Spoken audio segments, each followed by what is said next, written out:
Tiga orang Majus, Melkior, Gaspar, dan Baltasar, adalah representasi perwakilan dari bangsa-bangsa lain yang datang untuk menyembah Yesus. Dan menurut cerita tradisi lama, ketiga orang tersebut setelah bertemu dengan Yesus, mereka pergi menjadi pewarta-pewarta kabar gembira, menjadi rasul-rasul. Sampai pada tahun 54 ke berbagai tempat di negara mereka masing-masing. Ada yang dari Persia, sekarang Iran, itu daerah Persia. Sabah, Sheba itu daerah Mesopotamia, kemudian daerah Afrika. Setelah tahun 54 Masehi, jadi lama setelah Yesus meninggal, mereka akhirnya berkumpul kembali dalam usia yang sudah sangat tua, merayakan Natal di Sebaste, Armenia sekarang. Itulah mereka merayakan bersama tiga orang tersebut, Melkior, Gaspar, dan Baltasar. Setelah merayakan Natal, tak lama kemudian mereka dipanggil Tuhan. Tradisi mengatakan Melkior meninggal tanggal 1 Januari tahun 55 pada usia 116 tahun.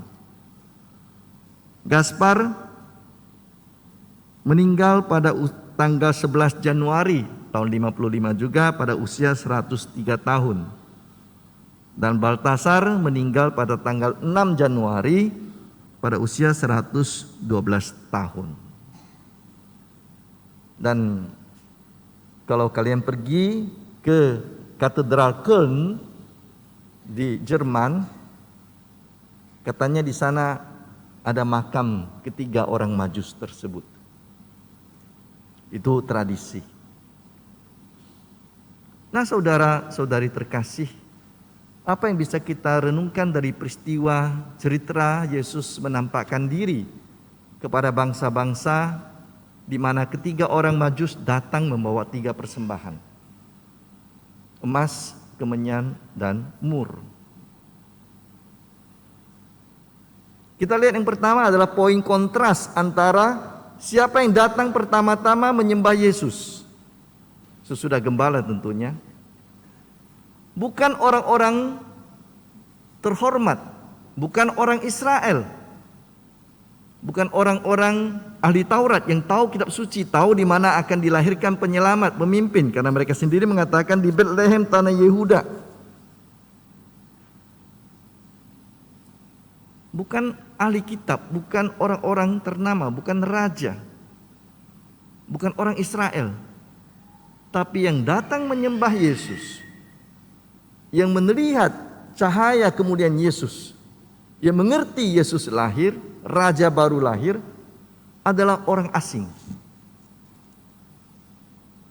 Orang asinglah yang terbuka hatinya lebih cepat daripada orang Israel sendiri. Dalam Injil Yohanes dikatakan, terang itu datang kepada milik kepunyaannya, orang Israel, tetapi milik kepunyaannya tidak menerima dia. Inilah yang terjadi. Orang asing yang menerimanya, tetapi orang Israel sendiri tidak menerimanya. Itu yang pertama. Yang kedua ialah kita lihat belas kasih Tuhan. Kasih Allah yang universal. Allah mau menyelamatkan semua manusia. Ia menyinarkan terangnya, kata Yesus, kepada orang baik dan tidak baik, menurunkan hujannya kepada orang benar dan tidak benar. Bintang Bethlehem ada di langit, semua orang bisa memandang di muka bumi ini.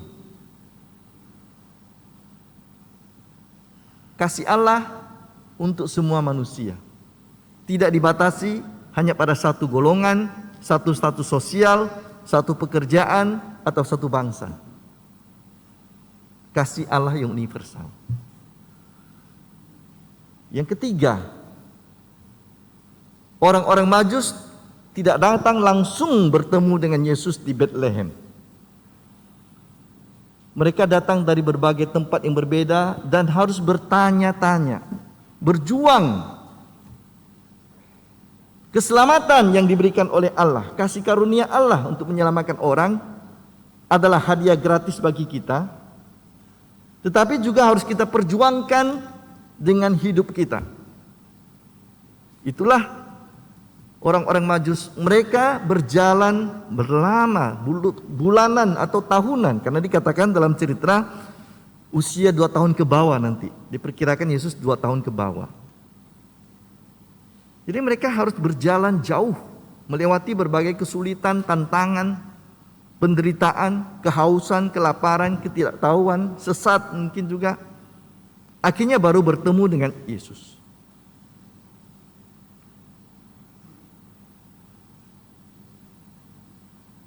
Jadi keselamatan memang hadiah gratis. Saya sudah katakan, gratis tapi tidak murahan. Harus kita perjuangkan untuk mewujudkannya juga, untuk menikmatinya juga. Rahmat harus dikerjakan oleh manusia sendiri juga. Tidak hanya tinggal menerima dari Tuhan, habis berdoa terus dapat rahmat, terus dapat dikabulkan doa kita. Itu yang ketiga. Yang keempat, mereka datang menerima rahmat keselamatan, tapi juga mereka mempersembahkan hadiah kepada Yesus. Emas, mur, dan kemenyan, atau emas, kemenyan, dan mur. Artinya dalam secara teologis dikatakan emas, mereka mengakui Yesus sebagai raja. Karena mahkota emas biasanya ditaruh di atas kepala raja. Raja damai, raja semesta alam, raja langit dan bumi. Yesus diakui sebagai raja. Kemenyan atau dupa, ini yang tadi dipakai ini. Untuk mendupai, inilah kemenyan. Dipakai dalam simbol untuk penghormatan kepada Allah. Yesus adalah anak Allah, diakui sebagai anak Allah. Itu kemenyan atau dupa. Mur adalah bahan dipakai untuk membalsem jenazah. Dengan kata lain, Yesus yang lahir sebagai anak Allah akan mati sebagai manusia, menderita untuk manusia, disalib. Menerima keselamatan, berjuang meraih keselamatan tersebut, tapi juga datang membawa persembahan kepada Yesus, tidak dengan tangan kosong. Dan terakhir kelima, mereka pulang melalui jalan lain. Tidak ada lagi jalan yang pertama. Mereka datang sebagai orang yang mencari Yesus, bertemu dengan Yesus, dan setelah bertemu dengan Yesus, mengalami keselamatan, kebahagiaan, dan sukacita, dikatakan tadi, mereka sekarang pulang melalui jalan lain. Mereka menjadi utusan mewartakan kabar sukacita. Mereka bukan lagi orang yang sama. Mereka menjadi rasul-rasul baru untuk Yesus.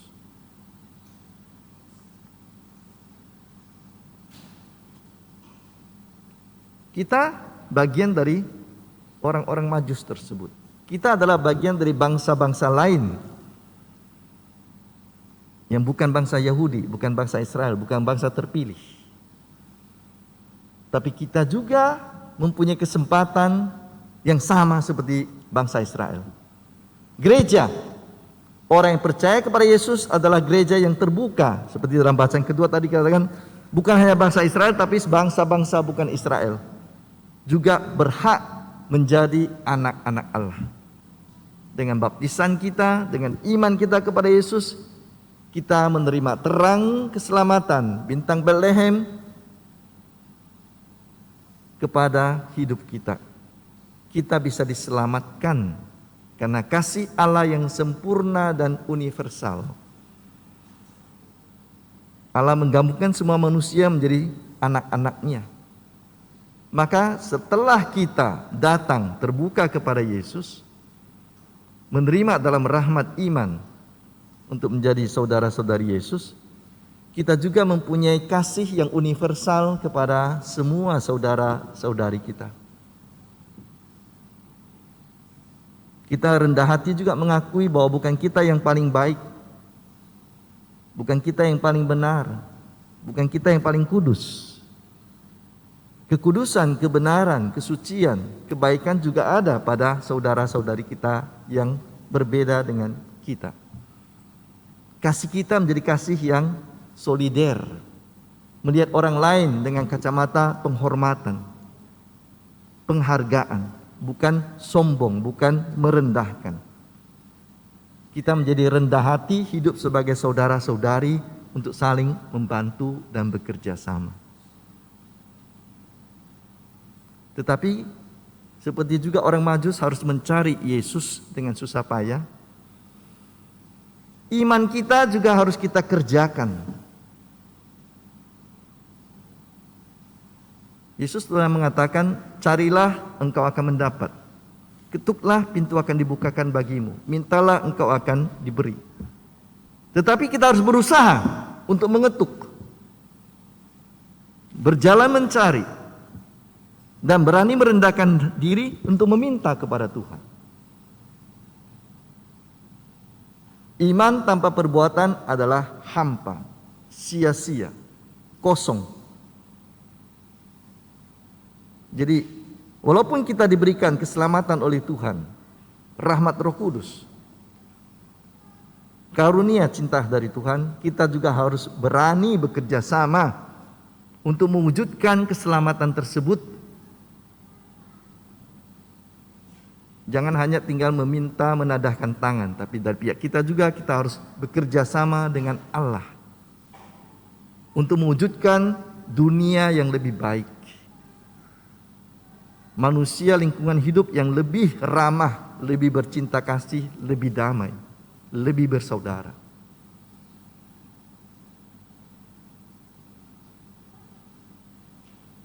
Kita dibaptis, datang kepada Yesus, maka kita juga menjadi rasul-rasul yang baru.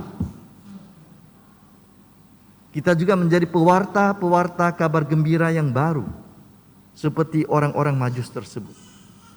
Hidup kita tidak sama lagi. Kalau kita tadinya dalam kegelapan, sekarang kita hidup dalam terang. Dan terang kita mau kita bagikan kepada dunia di sekitar kita. Tidak kita kurung sendiri. Lampu itu tidak disimpan di bawah gantang, kata Yesus, tapi di atas meja, di atas kaki Dian, supaya bisa menerangi dunia di sekitar kita. Engkaulah terang dunia, engkaulah garam dunia. Tanggung jawab kita setelah bertemu dengan Yesus, setelah diselamatkan, ialah kita juga menjadi utusan-utusan Injil yang baru, kabar gembira yang baru, kabar kasih, kabar perdamaian, persaudaraan, keadilan, kebenaran. Lalu apa yang terakhir yang bisa kita buat? Apa persembahan kita kepada Tuhan? Emas, kemenyan, dan mur. Ada bapak gereja mengatakan emas bagi kita adalah perbuatan-perbuatan baik dari hidup kita. Keutamaan-keutamaan yang ada dalam hidup kita. Apa keutamaannya? Orang yang rendah hati, orang yang ramah, orang yang suka menolong, orang yang tersentuh untuk cepat kepada penderitaan orang lain, orang yang mau mengerti, orang yang mau hidup bersaudara, rendah hati. Ini keutamaan hidup kita. Atau buah roh yang dikatakan dalam surat Paulus kepada umat di Galatia. Pengendalian diri, cinta damai, murah hati, kasih, kesetiaan. Ada banyak yang bisa kita berikan kepada Tuhan dalam hidup kita yang baik, perbuatan baik, keutamaan kita. Itu pertama, emas.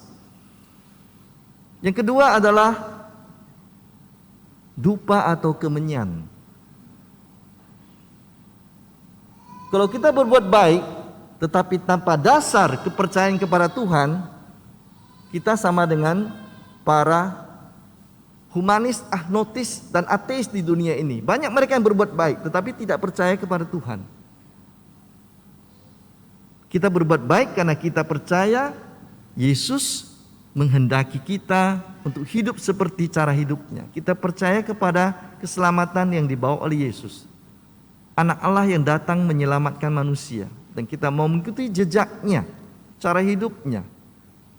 Maka dupa, kemenyan adalah hidup rohani kita yang benar, yang sejati, yang tulus. Doa-doa kita yang sungguh disampaikan dengan hati yang terbuka, bukan untuk mencari muka di depan orang lain, tapi sungguh dengan keaslian, keotentikan hidup kita, bahwa kita percaya kepada Tuhan, berserah kepada Tuhan, mohon kekuatan dari Tuhan, berkomunikasi dengan Tuhan.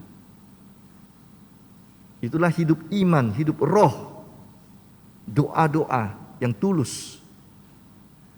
Itulah dupa, kemenyan yang kita persembahkan kepada Tuhan. Dan terakhir, mur. Mur adalah lambang dari penderitaan. Barang siapa mau menjadi muridku, ia harus menyangkal dirinya, memikul salibnya, dan mengikut aku. Kalau kita berani mengikuti Yesus, percaya kepada Allah Bapa, Putra, dan Roh Kudus, kita juga harus siap untuk menerima kesulitan, melewati tantangan, menahan penderitaan, dan setia berjalan mengikuti Yesus dalam jalan salibnya. Seperti Bunda Maria yang baru kita rayakan kemarin.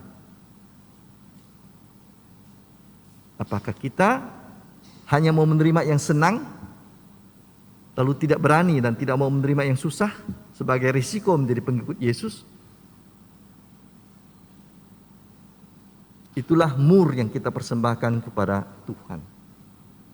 Keberanian kita, ketekunan kita, keteguhan kita menjalankan iman sekalipun masih menghadapi kesulitan dan penderitaan sebagai batu uji atas kemurnian iman kita kepada Yesus. Amin.